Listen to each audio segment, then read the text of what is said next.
Hello विद्यार्थी मित्रों, तो आप सभी का स्वागत है हमारे इस YouTube चैनल यूनिक एकेडमी के अंदर। तो विद्यार्थी मित्रों, आज हम कक्षा 10 विषय गणित गाला असाइनमेंट 2025 पेपर नंबर 3 का चैप्टर नंबर 14 प्रायिकता सोल्व करने जा रहे हैं। ओके, तो बेटा इसके पहले मैंने पेपर नंबर 1 और पेपर नंबर 2 का वीडियो प्रायिकता का बनाया, गाला असाइनमेंट 2025 का। आपको अच्छा लगा होगा, आपने उसको देखा होगा और आपको समझ में भी आया होगा। तो बेटा हम आज पेपर नंबर 3 चला रहे हैं। ओके बेटा, कौन सा चैप्टर है हमारा? तो चैप्टर नंबर 14 बेटा प्रायिकता। ओके, तो स्टार्ट करते हैं सेक्शन ए से। सेक्शन ए में बेटा हमारा जो पहला क्वेश्चन है 9वां, क्या है? यदि 5 पी ऑफ ए बराबर 3 पी ऑफ ए डैश, बेटा ऊपर ये जो लाइन है ना वो डैश है, 5 पी ऑफ ए बराबर 3 पी ऑफ ए डैश हो तो बेटा पी ऑफ ए डैश ज्ञात करना है। कैसे करेंगे? ध्यान से देखना, एकदम आसान है।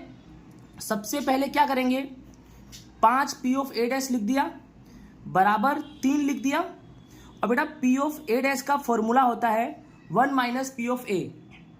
पी ऑफ ए डैश यानी 1 minus P of A, P of B dash यानी 1 minus P of B, P of C dash यानी 1 माइनस पी ऑफ सी। तो यहां पर क्या दिया है? ए डैश, तो इसका फॉर्मूला होगा 1 minus P of A. But बेटा इसको किस में रख देंगे?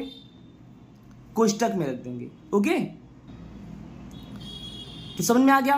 5 पी ऑफ ए बराबर 3, कोष्टक में 1 माइनस पी ऑफ ए, मतलब पी ऑफ ए डैश का फॉर्मूला। अब क्या करने का? नेक्स्ट स्टेप देखो, 5 पी ऑफ ए डैश है बराबर बेटा 3 का गुणा 1 में होगा तो 3 आएगा, माइनस फिर 3 का गुणा पी ऑफ ए में होगा तो 3 पी ऑफ ए आएगा। फिर क्या करेंगे? 5 पी ऑफ ए लिखा, माइनस 3 पी ऑफ ए इधर लाएंगे बेटा, प्लस 3 पी ऑफ ए हो जाएगा, और यहाँ क्या बच गया? 3। फिर 5 और 3 8, 8 पी ऑफ ए बराबर बेटा कितना हो गया? 3। तो बेटा पी ऑफ ए बराबर कितना? 8 साथ में है, 8 नीचे और 3 ऊपर, तो बेटा पी ऑफ ए बराबर 3/8 आया। कितना आया? 3/8। बट बेटा हमें क्या चाहिए? P of A dash. तो मैंने अभी फॉर्मूला बताया कि पी ऑफ ए डैश का फॉर्मूला क्या होता है? 1 माइनस पी ऑफ ए। तो बेटा 1 में से पी ऑफ ए मतलब 3/8 क्या कर दो? घटा दो। कैसे करेंगे बेटा? 8 एक कम 8, और 8 में से 3 घटाएंगे तो कितना आएगा? 5। फिर से 8 एक कम 8, 8 में से 3 घटाएंगे 5, और बेटा बचे में 8 आएगा, यानी 5/8। बेटा ये तुम्हारा क्या हो गया? आंसर। ओके बेटा, नेक्स्ट हमारा क्वेश्चन क्या है? 16वां, 2020 के वर्ष में 53 सोमवार होने की संभावना 3/7 है। क्वेश्चन क्या है? 2020 के वर्ष में 53 सोमवार होने की संभावना 3/7 है। तो बेटा ये गलत है। ये क्या है? गलत। बट कैसे गलत हुआ वो भी मैं आपको बता दूं, नहीं तो आप बोलोगे सर सिर्फ गलत बता दिए, ये नहीं बताया गलत कैसे हुआ। तो ध्यान से समझना कि बेटा एक वर्ष में कितने दिन होते हैं? 365। और बेटा जो 2020 है वह कौन सा वर्ष है? लीप वर्ष है। बेटा लीप वर्ष में एक दिन ज्यादा होता है, मतलब कितने हो गए? 366।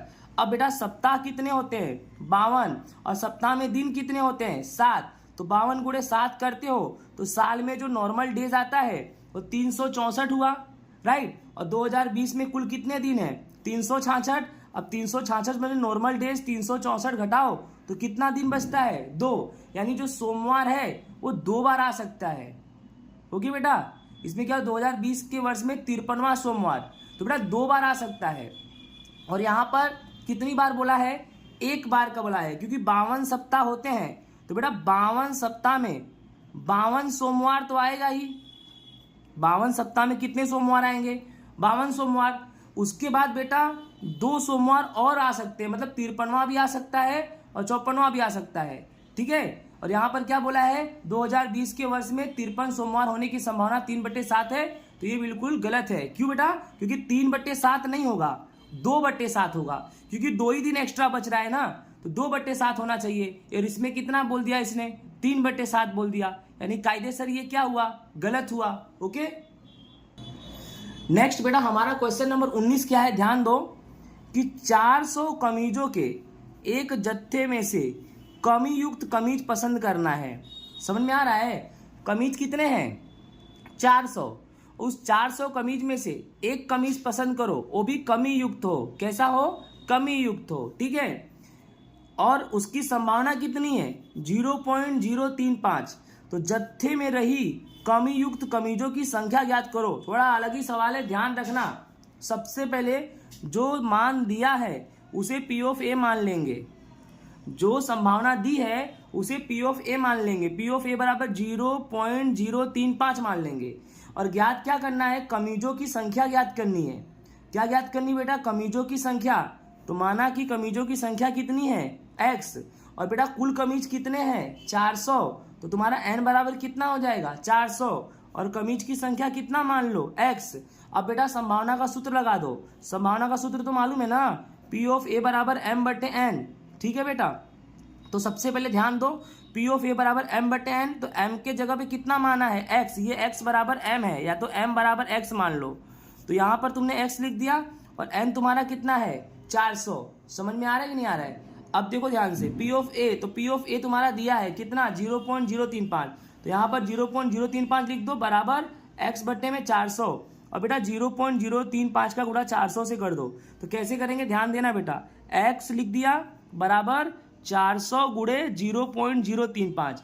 अब ध्यान से देखना कि 400 लिख दिया और गुणे लगा दिया, अब बेटा सिर्फ 35 लिखो, और देखो दशमलव के बाद कितनी संख्या है 1 2 3, तो बट्टे में 1000। दशमलव के बाद एक संख्या हो तो 10, दशमलव के बाद 2 संख्या हो तो 100, दशमलव के बाद 3 संख्या हो तो बेटा 1000 होता है। तो यहाँ दशमलव के बाद कितनी संख्या है 1 2 3, तो कितना आया बेटा 1000। अब देखो 1 0 2 0 1 0 2 0 कट गया कि नहीं कट गया। अब कितना बचा 4, और यहाँ पर क्या बचा बेटा 35, तो 35 में 4 का गुणा करोगे तो 140 आएगा। कितना आएगा 140, और बटे में कितना है 10। अब 140 में 10 का भाग दोगे बेटा तो 14 आएगा। तो कमीजों की संख्या कितनी निकल गई 14। आई होप आपको समझ में आया होगा ये प्रश्न। नेक्स्ट बेटा हमारा विभाग नंबर सी। विभाग नंबर सी में क्वेश्चन नंबर 46 क्या है, माना कि पासे को एक बार उछाला जाता है। भाई पासे को एक बार उछालेंगे तो क्या होगा भाई 1 2 3 4 5 6, यानी n बराबर कितना आएगा 6। अब पहला नंबर है क्या है, पासे के ऊपर की पृष्ठ पर 4 से बड़ी संख्या है। भाई किससे बड़ी संख्या है 4 से।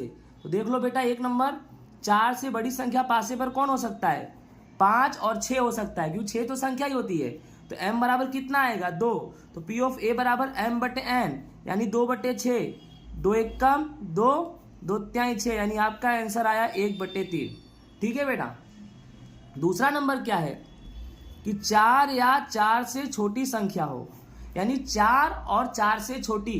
तो देखो ध्यान से दूसरा नंबर, 4 या 4 से छोटी संख्या कौन सी होगी 4 तो लेना ही है, उससे छोटी 3 2 1, यानी कितनी संख्या आ गई, तो कुल 4 संख्या 1 2 3 4, 4 संख्या हो गई।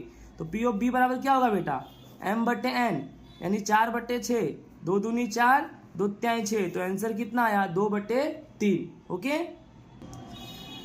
नेक्स्ट बेटा हमारा विभाग नंबर डी है।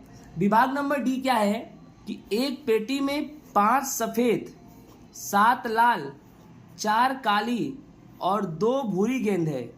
तो पेटी में से एक गेंद लो बेटा। ठीक है, तो सबसे पहले ध्यान से देखो, पेटी में 5 सफेद गेंद 7 लाल गेंद 4 काली गेंद 2 भूरी गेंद, यानी कुल गेंद कितनी 18। तो n बराबर कितना ले लेंगे 18। क्या ले लेंगे बेटा 18। अब पहला नंबर क्या है सफेद या भूरे रंग। बेटा या मतलब जोड़ देने का बेटा या मतलब। ठीक है, तो एक नंबर सफेद या भूरे रंग। तो बेटा सफेद कितनी है देख लो 5 है, प्लस बेटा भूरा 2 है, तो 5 और 2 कितना 7। तो पी ऑफ ए बराबर m बटे n बेटा, यानी m 7 और कुल n तुम्हारा कितना है 18, यानी 7 बटे 18 तुम्हारा क्या हो गया आंसर हो गया बेटा। दूसरा क्या बोला है लाल या काले रंग की हो। ये भी बहुत आसान है कि लाल या काले रंग की मतलब या यानी जोड़ना है। m बराबर बेटा लाल कितना है 7, प्लस बेटा काला कितना है 4, तो 7 और 4 कितना हुआ 11। तो पी ऑफ बी बराबर m बटे n, m हो गया 11 और n हो गया 18। ये तुम्हारा क्या हो गया बेटा आंसर हो गया।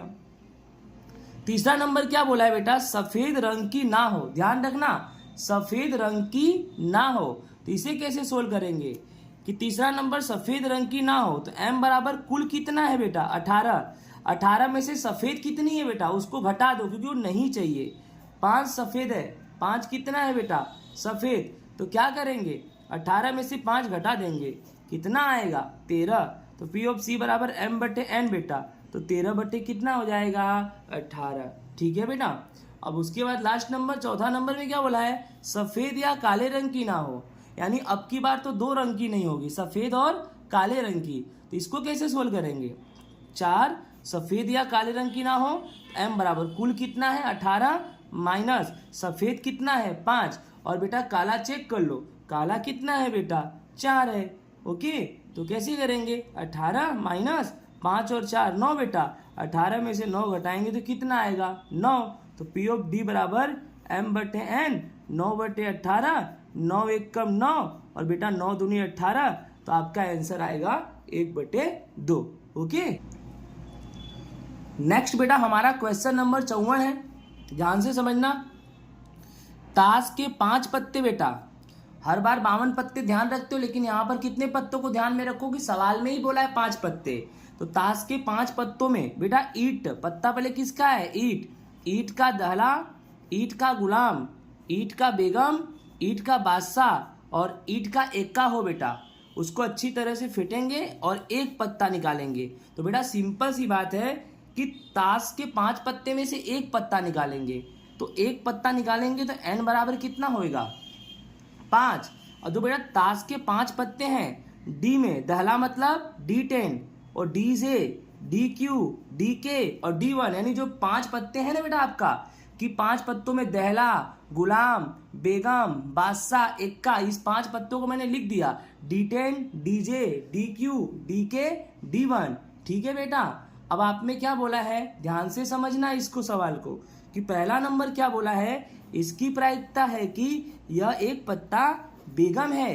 पत्ता किसका है बेटा बेगम का।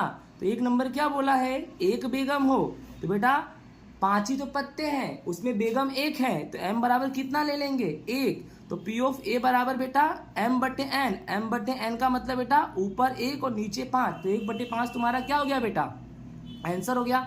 यहाँ पर आप सूत्र लगा सकते हो कि P ऑफ A बराबर m बटे n, तो m बटे n के हिसाब से बेटा ये 1 बटे 5 आया। ठीक है, तो पहला समझ में आया कि नहीं आया।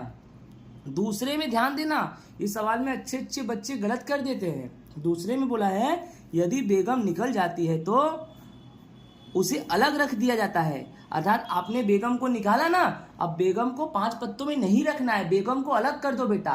यानी अब जो तुम्हारा n बराबर 5 था ना, वो 5 नहीं रहा, बेगम हट गई, उसको वापिस नहीं रखना है, राइट ना। तो n बराबर कितना हो जाएगा बेटा 4। तो देखो दूसरे नंबर के लिए n बराबर कितना हो गया 4। अब इसमें भी 2 है बेटा, एक a है और एक b है। a में क्या बोला है, एक इक्का है बेटा, तो ध्यान से समझो, a में क्या बोला है एक इक्का है, तो P ऑफ B बराबर m बटे n, तो इक्का तो एक ही है, पर बेटा n में 5 नहीं आएगा 4 आएगा, क्योंकि बेगम को निकाल दिया गया है बेटा।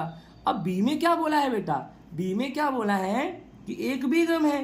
अब बेगम कहाँ से होगी, बेगम तो निकल गई है, तो देख लो बी में क्या लिखा है एक बेगम है, तो बेटा इसकी प्रायिकता कितनी होगी, इसकी प्रायिकता 0 होगी। क्यों होगी, क्योंकि बेगम को पहले से ही निकाल लिया गया है, इसीलिए इसके प्रायिकता का मान 0 होगा। ओके बेटा, तो आई होप आपको मेरा ये वीडियो समझ में आया होगा। इसी के साथ अलविदा, राधे राधे।